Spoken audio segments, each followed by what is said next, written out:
म्हणून म्हटले भक्ती नाही साधी गोळी ते आहे 16 वर्षे पोळी. आज माणसाला महात्मा गांधीजींची पुण्यतिथी कधी आहे, पंडित जवाहरलाल नेहरूंची पुण्यतिथी कधी आहे माहिती आहे, तुकाराम महाराजांची कधी आहे माहिती आहे, ज्ञानेश्वर माऊलींची कधी आहे माहिती आहे, मुक्ताबाईची कधी आहे माहिती आहे, जनाबाईची कधी आहे माहिती आहे. पण आपल्याच घरातलं आपल्या वडिलांची पुण्यतिथी, आपल्या आजांची पुण्यतिथी, आपल्या पंजाची पुण्यतिथी कधी आहे माहिती नाही. का माहित नाही? कारण का आपल्या वडिलांनी, वाडवडिलांनी, आजोबांनी, पंजोबांनी एवढं सगळं इस्टेट कमवून ठेवून गेलं आपल्यासाठी.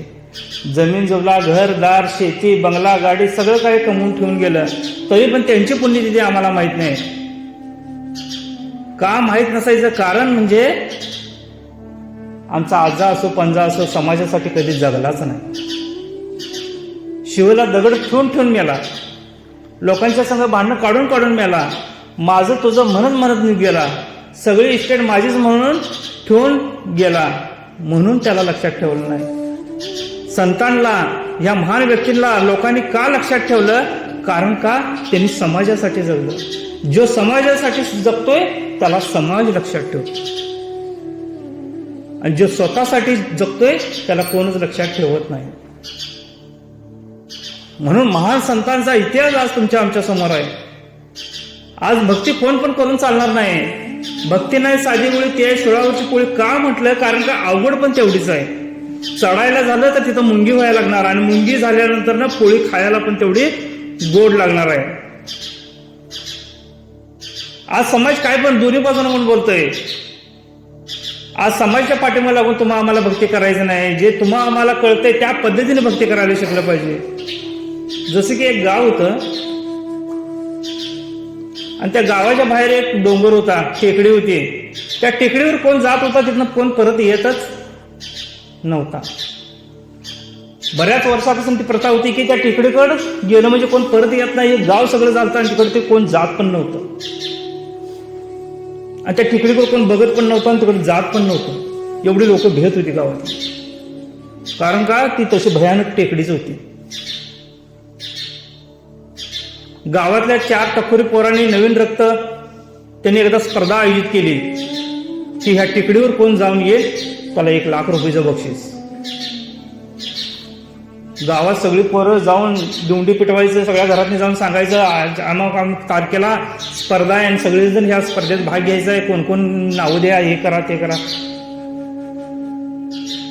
वाडवडील जी म्हातारी माणसं होती ती सगळ्यांना समजावून सांगायला लागली, अरे बाबांनो हे काय नवीन काय आणू नका गावात. त्या टेकडीवर आतापर्यंत कोण कोण गेले ते परत आले नाहीत, काय नाहीत, आणि तुम्ही तर असलं काय करू नका, असं तसं म्हणून समजावून सांगायला लागले. तरी पण ही पोरं काय ऐकायच्या मापात नव्हते. सगळे गाव फिरून झाल्यानंतर ना काय कोण त्यात भाग घेतला नाही, काय नाही, सगळी पोरं भ्या लागली. म्हटले वाडवडील सांगतात बरोबरच असेल, आणि तिथे गेल्यानंतर परत येऊ न येऊ काय सांगता येतंय. तरी पण त्यातनं पण यांनी जबरदस्ती करून इकडे तिकडे 7-8-10 पोरं गोळा झाली.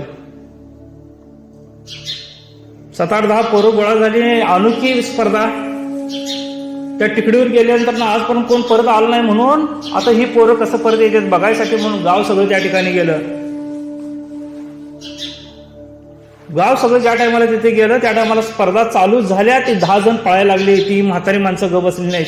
ती म्हणाली, अरे अजून पण ऐका, वेळ गेला नाही, हातातनं गेला नाही, तुम्ही जायला नको, हातात तोंडाला आलेली पोर आहे तुम्ही, आणि तुम्ही जर गेला तर आम्ही सगळेजण इकडे परदेशी हो म्हणून वरडायला लागली जोरजोरात. अजून ऐका, अजून बंद करा ही स्पर्धा. तसं ऐकलं नाही ती पोरं. स्पर्धा चालू झाली. जराच पुढे गेली. थोडी पोरं पुढे गेल्यानंतर ना आणि माणसं इकडनं वरडायला लागली, अरे ऐका, अजून ऐका, वेळ गेली नाही हातातनं, हातात तोंडाला आलेले तुम्ही जाऊ नका. असं म्हटल्यानंतर ना त्यातले काही पोरांच्या लक्षात आलं, होय होय ही एवढी वाडवडील सांगायला लागले, खरंच असेल ती. असं म्हणून त्यातले 4-5 जण पाठीमागे फिरले. 4-5 जण राहिले. ती तशीच पुढे पुढे चालली, वर टेकडी चढायला लागली.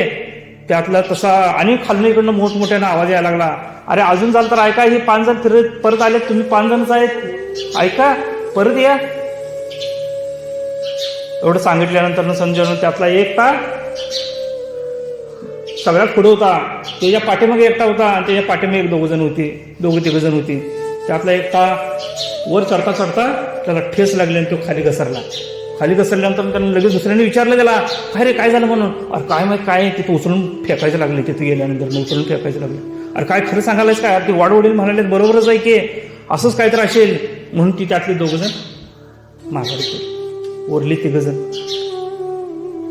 तिघं तशीच वर चालली. ती तिथनं खालनं आणि वरडायला लागली ती माणसं, म्हातारी माणसं, सगळं गाव सगळं वरडायला लागतं. अरे ऐका, ही 2 पण पाठीमागे फिरले, तुम्ही 3 जण जर आलाय, काय अनर्थ व्हायला नको, गावात माहिती व्हायला नको, तुम्ही तर माघारी फिरा. तर ती ऐकण्यात काय नाही, तशीच पुढे पुढे चालली. त्यातलं अनेक त्याचा पाय घसरला आणि वरनं खाली आला. त्यावर त्याचा विश्वास बसला की खरोखरच ही वाडवडील सांगतात बरोबर आहे म्हणून. त्यातली तो त्या अनेक दुसऱ्याला पण म्हणायला लागला, अरे खरंच इथं उचलून फेकायला लागले मरता, काय तर झालं तर काय करायचं, चल आपण जाऊया.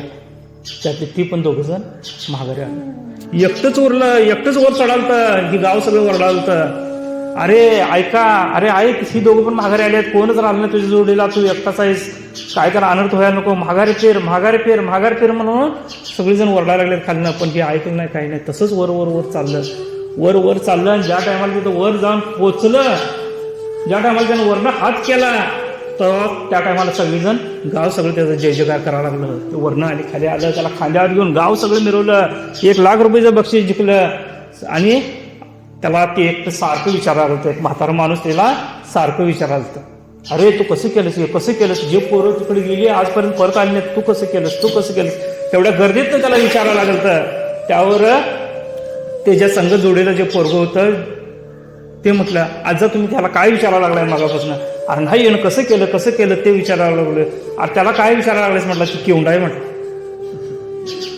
त्याला काय विचारायला आहे ते केवढा आहे म्हटला. तसं साथ संगत आपल्याला भक्ती करताना या समाजाचं ऐकायचं नाही किंवा या दुसऱ्या कुणाचं ऐकायचं नाही. आपण संतोषानं आपल्या तल्लीत आपल्या नादात आपण भक्ती करायचं आहे, तरच आपण यशाच्या शिखरावर जाणार आहे. अन्यथा यशाचं शिखर तुम्हाला आम्हाला मिळणार नाही. भक्ती मोक्षासाठी करायचं आहे, धन दौलतीसाठी करायचं नाही. आज आमची चूक इथंच झाली की आपण काय तर प्राप्त करून घ्यायसाठी भक्ती करतोय.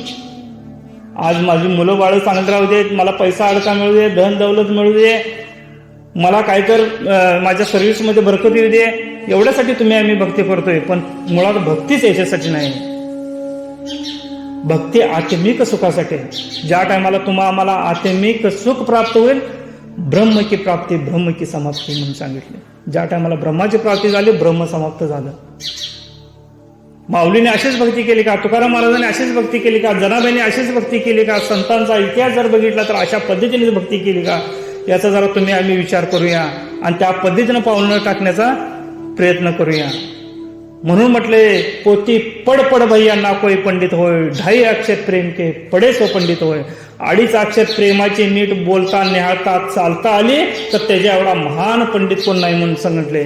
जर गाडीवर पोती पुराण वाचली तर त्याचा काय उपयोग नाही, पण 2.5 अक्षर प्रेमाची बोलता निहाळता आणि ती आपल्या जीवनात आचरणात आणणं गरजेचं आहे, तरच आमची भक्ती सात्विकतेला जाणार आहे, अन्यथा भक्ती सात्विकतेला जाणार नाही म्हणून सांगितलंय.